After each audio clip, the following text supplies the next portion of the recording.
The nice thing about vulnerability is you can also be transparent and Yeah. be vulnerable.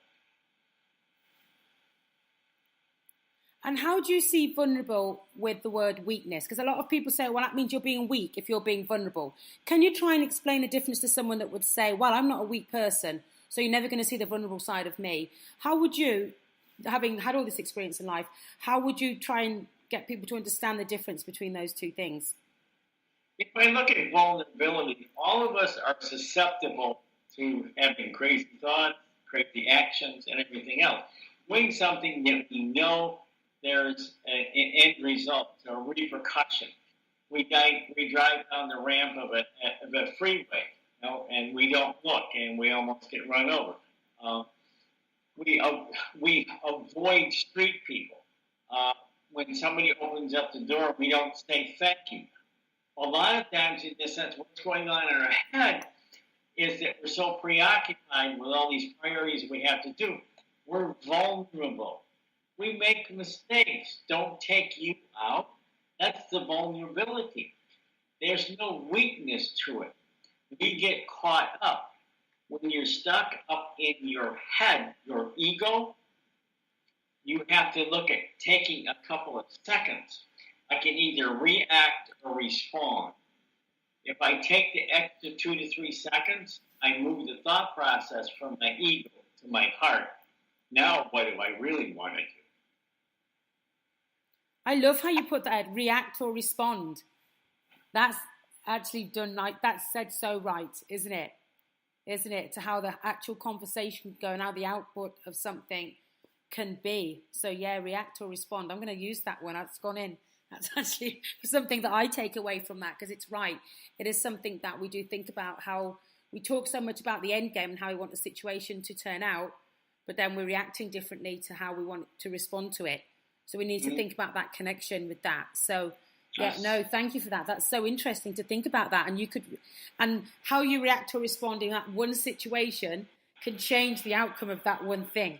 And we don't realize that we're in charge of that, aren't we? Yes. And if you have that 3, 4 seconds when you're responding, you're doing something deliberate. You're doing something that enhances you. You're making a commitment. You're making an action. You're making a choice. You're not trying to fit in to please. You're actually responding in an adult manner that does not need someone's approval. And I like that. And that doesn't necessarily have to mean you're being selfish. It doesn't mean that at all. Because some people could think that way. Well, you're just pleasing yourself and that's how you want things to be. But you're not actually doing it from an unkind way. You're doing it from a little bit of ownership of owning up to what you want to do and how you want a situation to work out. But I really like that way of thinking because it's not a selfish way. It feels like it's the right way to go, to be authentic. If we want to live this life, this lifetime where we're being healthy and making great decisions, then I think that's, yeah, you really get us thinking on different ways of putting things into perspective and how things could be or should be, depending on who you are. When you think about, we talked earlier, one of the things I said when you couldn't hear me was I talked about a positive mindset. And one thing I'd found from myself, I'd been raised with a positive mindset my whole life. So to go through lifetime with personally myself going through having a positive mindset, things had become not easy for me, but thinking on the bright side first before the bad side has always done me much more proud than I know some people I've met have looked on the grim side first versus the good side. So you've gone through your life with a positive mindset. How have you been able to sculpt that yourself now that you're... Part of the positive mindset is I have this goal or this end thing I want to accomplish. I need to let go of that because I'm in the moment working toward that. If I'm not connected to what I'm doing in this moment or the preceding 3 or 4 moments past that, I disrespected everybody I came in contact with, I was engaging with. I needed to smile. I needed to interact. I needed to be present. So much of our end goal in our projects and our priorities, we're so free-focused that we don't realize that for us to achieve that end goal and one that we want, not necessarily the one that's on paper, but the one that's in here. What is going to make you feel good? It's an experiential thing. It's not a head thing. No, that's good actually, because yeah, you're right, because you're going through what you want to have as your. Trying to think of the word that I mean, because you're right, it's in so many different areas of your life. It's your thought process and how you're reacting to things again with different people and how you're going to go through that. I know when we talked off the air a few days ago, you talked about how relationships are so important. Talk to us about that relationship aspect that you said, but when you said that it's, relationships definitely come first in everything. Tell us why you think that's really important. Relationships come first because what happens in our lives, we are vulnerable. We're open to a lot of different things and we don't always do the right thing. And what's nice about relationships is if I'm involved with a lot of people throughout the day, I have a lot of teachers that can help me, guide me to, in a sense, making a different decision, a different approach to something, a different awareness. So the relationships are actually offering me something, offering me more than I give. It's not necessarily me having all the answers, it's me being aware of, please help me to see your vision. I want to see what you see. So many individuals are, who are you? What do you do? And don't really understand and appreciate the value of you just being. Tell me who Sarah is at your core. Yes, you're a trainer and you're a speaker, you're an author and everything, but who is really Sarah in this moment?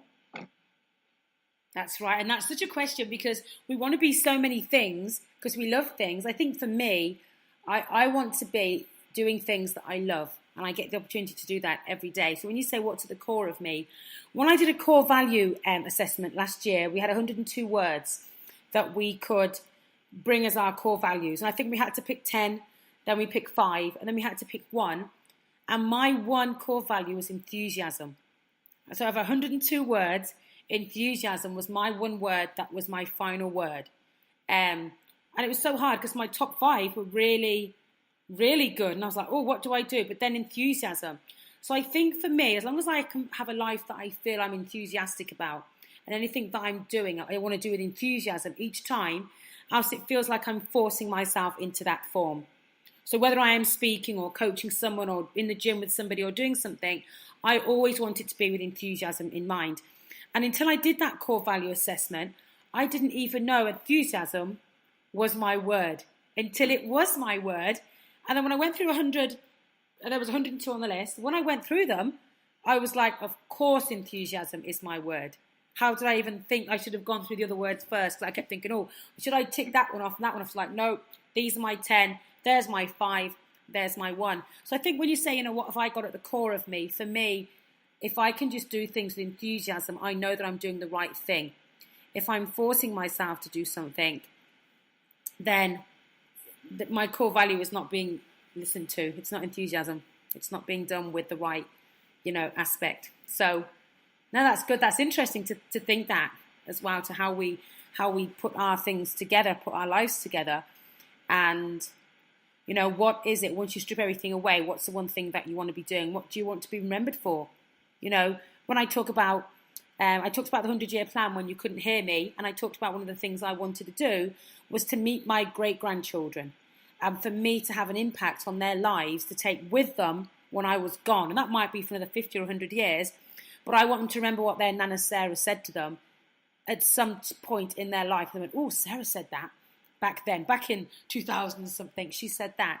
So that's why I really want to live a long life, to see where life is going to go for us within the world and where families, my own family is going to go and how that's going to expand out, and just want to meet the rest of that, extended family that are not even born yet. So that's another thing, that I want to do that with enthusiasm. Even when I'm 98 years old and they come to the house saying, Nana, come out. I never want to sit there and go, I've only got 2 years left.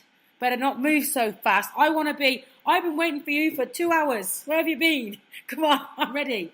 So I want to do everything with enthusiasm for a long time. And I think that, definitely comes down to my relationships as well. My personal relationships that, I have with people. I know that I do with enthusiasm. I know if any of my friends are listening or listen to the replay, they would know anything that I do well, that I love doing, is always done with enthusiasm. So, thank you. That's made me think a bit more about what my cause would be there. When we think about being in good health, how would you describe that? I know you said to me before about, being in good health helps you enhance the lives of others. How would you describe that from your point of view, and what are you doing to enhance lives from you being in such good health? I think health is more than just a feeling. It's an emotion. When I engage with people, I can impact them or infect them.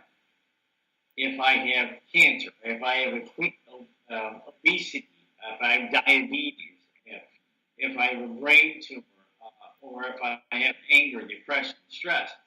When I engage with people, I have a choice. I can either help impact their lives, hold the space for them to be more, or, in a sense, infect them. And I think it's disrespectful. I want to offer them the best I am, the best that I can be. And if I don't, I disrespected them and I disrespected me. And I honor the other person too much to want to do that. Yeah, that's how I feel about things. Like, that's why I really connect with the different things that you're saying, because when you say them out loud, they just feel like a common sense thing. They feel like it's the common sense thing to do. But that's not always so easy to do that, but it feels like it's the common sense way to go with things. And our health is so valuable to us as well. It's so, so valuable. And we don't realize until we're sick or we're held back with energy or anything that we've done that, sets us back, and we're tired and we can't move. We wish we were back how we were yesterday and how we want to be having our energy back. It's so important to have that. And I know that, good nutrition can impact your own life as well. So what are you doing with your nutrition, Ed? Do you mind sharing your age with us? Because I'm also impressed about you and Susie. Just look so fabulous for your age. That always impresses me when I see you and your wife working out, and I just can't believe how fit you are. You're fitter than people years younger. So it's great. We've been using, my wife and I, Susie, we've been using isogenic for almost 13 years. And what it is that we can't get the food that we need in most instances. Organic, they don't check for fungus and mold or heavy metals. I'm sorry, this is the way it is. Yeah. And also, in a sense, they grow vegetables, fruits, and everything else. They've been growing them in the same field for 200, 300, 400 years. The soil's depleted.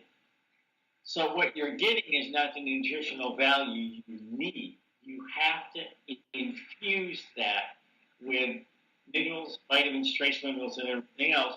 You have to start looking at the body can fix itself, but it can't fix itself if you don't put in the right fuel for it to do that. The body can make a tremendous amount of chemicals, hormones, and everything else to balance the body.